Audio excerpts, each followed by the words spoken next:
नमस्कार दोस्तों, स्वागत है आपके ग्रुप अपन क्लासेस में। और आपकी हिंदी की तीसरी वीडियो स्टार्ट होने जा रही है, जिसमें पहली वीडियो में हमने आपकी हिंदी की उत्पत्ति के बारे में बताया था। दूसरी वीडियो में हमने आपको भाषा के रूप बताए थे। भाषा के 3 रूप होते हैं, आपको याद होंगे, आपने पढ़ लिया होगा। और हिंदी का हमने उसमें क्रम भी बताया था कि ध्वनि, अक्षर, शब्द। तो ध्वनि और अक्षर उसमें हमने बता रखे थे। अब शब्द, पद, वाक्य और आवंतिकी की हमने कहा था कि नेक्स्ट वीडियो में बताएंगे आपको। तो इसमें हम आपको बताएंगे शब्द क्या होता है, पद किसे कहते हैं, वाक्य किसे कहते हैं, आवंतिकी किसे कहते हैं, और 2-4 पंक्तियां इस हिंदी के बारे में बताएंगे। तो स्टार्ट करते हैं दोस्तों, कम समय में ही। तो शब्द किसे कहते हैं, शब्द की परिभाषा क्या है। तो मैंने आपको अक्षर भी बताया था, अक्षर किसे कहते हैं, ध्वनि किसे कहते हैं। ऐसे ही मैंने बताया था नेक्स्ट उसमें शब्द, पद और वाक्य और आवंती के बारे में बताएंगे। तो शब्द किसे कहते हैं, 2 वर्णों का सार्थक क्रम।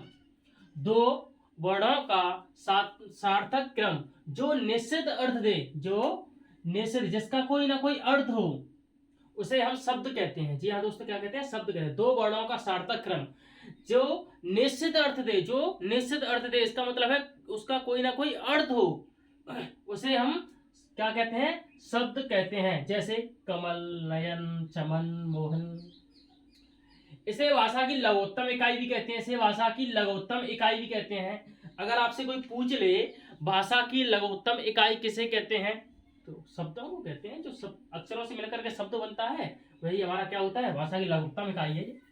इसे भाषा की लघुत्तम इकाई, भाषा की लघुत्तम इकाई भी कहते हैं। इसे हम भाषा की लघुत्तम इकाई भी कहते हैं। पद किसे कहते हैं, सार्थक वर्ण समूह शब्द कहलाता है। सार्थक वर्ण समूह शब्द कहलाता है। और जब यही शब्द वाक्य में प्रयुक्त होता है, तब उसे पद कहते हैं। तो क्या कहते हैं इसे, जब यही शब्द वाक्य में प्रयुक्त होता है, तब उसे हम पद कहते हैं। जैसे मोहन क्रिकेट खेलता है, सोहन नहाता है, रोहन रोता है। तो ये क्या है, हमारा एक वाक्य है। अब वाक्य किसे कहते हैं, वाक्य आप समझ गए यहीं से, पर इसकी फिर भी हमने एक परिभाषा लिख रखी है। 2 या 2 से अधिक शब्दों के सार्थक समूह, 2 या 2 से अधिक शब्दों के सार्थक समूह जो निश्चित अर्थ प्रदान करते हैं, जो निश्चित अर्थ, जिसका कुछ ना कुछ अर्थ निकले, प्रदान करते हैं, उसे हम वाक्य कहते हैं। उसे हम वाक्य कहते हैं। जैसे मोहन कल विद्यालय जाएगा, सोहन कल आगरा जाएगा। तो इसका अर्थ है कि मोहन कहाँ जा रहा है, मोहन विद्यालय जाएगा। कब जाएगा, कल जाएगा। तो ये एक हमारा वाक्य है। जो 2 या 2 से अधिक वाक्य शब्दों से मिलकर के बना होता है, उसका कुछ ना कुछ अर्थ हो, उसे हम क्या कहते हैं, वाक्य कहते हैं। आवंती किसे कहते हैं, एक अनुच्छेद, अनुच्छेद यानी पैराग्राफ। एक अनुच्छेद, अब पैराग्राफ में जितनी पंक्तियां होती हैं, जितनी पंक्तियां होती हैं, पंक्तियों के समूह को ही हम आवंती कहते हैं। पंक्तियों के समूह को ही आवंती कहते हैं। समझ में आया दोस्तों कि आवंत किसे कहते हैं, अनुच्छेद। अनुच्छेद यानी पैराग्राफ। उस पैराग्राफ में जितनी पंक्तियां होती हैं, उस पैराग्राफ में जितनी पंक्तियां होती हैं, उसी को हम आवंत कहते हैं। और वाक्य किसे कहते हैं, 2 या 2 से अधिक शब्दों के सार्थक समूह से जो निश्चित अर्थ प्रदान होता है, उसे हम क्या कहते हैं, वाक्य कहते हैं। पद किसे कहते हैं, जो सार्थक वर्ण समूह शब्द कहलाता है, जो वाक्य में प्रयुक्त होता है। वाक्य में प्रयुक्त होता है, यह शब्द वाक्य में प्रयुक्त होता है, उन्हें ही हम पद कहते हैं। और शब्द किसे कहते हैं, 2 वर्णों का सार्थक क्रम जो निश्चित अर्थ है, उसे हम शब्द कहते हैं। 2-4 पंक्तियां हैं जो आपके इंपोर्टेंट है। हिंदी भारोपी भाषा परिवार की भाषा है। हिंदी जो है, पूछ ले कि हिंदी किस भारोपी परिवार की भाषा, तो आप बताओगे हिंदी भारोपी परिवार की भाषा है। भारोपी परिवार किसकी, भारोपी परिवार की भाषा है। हिंदी तो फारसी भाषा का शब्द है। हिंदी किसका शब्द है, हिंदी फारसी भाषा का शब्द है। हिंदी किसका शब्द है, फारसी भाषा का शब्द है।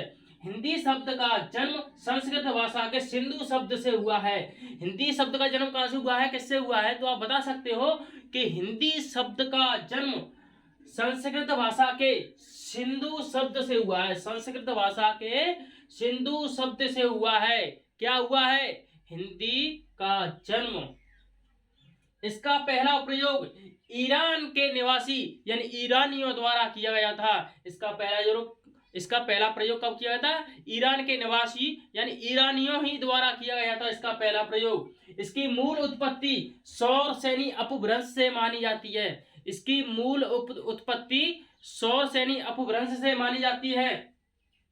अपभ्रंश को हिंदी की जननी कहा जाता है।